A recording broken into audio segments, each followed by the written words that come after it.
Oke, kali ini saya akan menunjukkan bagaimana cara membuat transparan efek seperti ini hanya dengan Canva.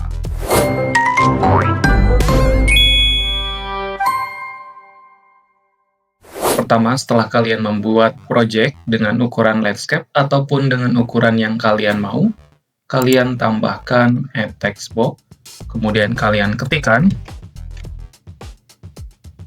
Di sini saya menggunakan kapital, ubah fontnya, pilih Anton,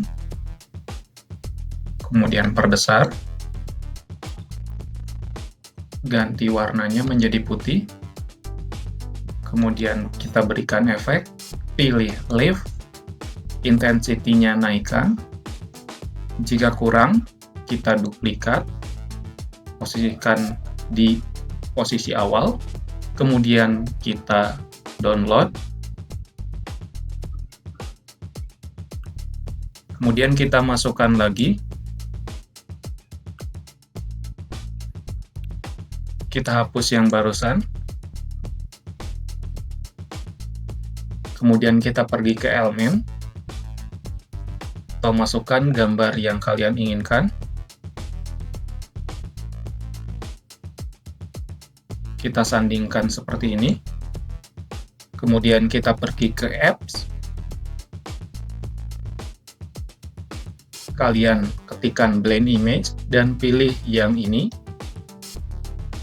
Kemudian kalian open.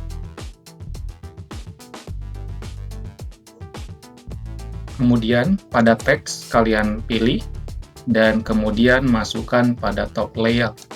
Kemudian untuk bottom layer-nya kita pilih gambarnya, use selected image. Kemudian blend modenya kita ganti ke multiply. Di sini bisa dilihat preview-nya. Kemudian kita add to design. Dan ini sudah keluar hasil blendingnya. Kita hapus dulu. Dan kita perbesar. So, inilah hasil dari efek transparan di Canva. Semoga bisa membantu dan bermanfaat. Jangan lupa like and subscribe. See you in the next video.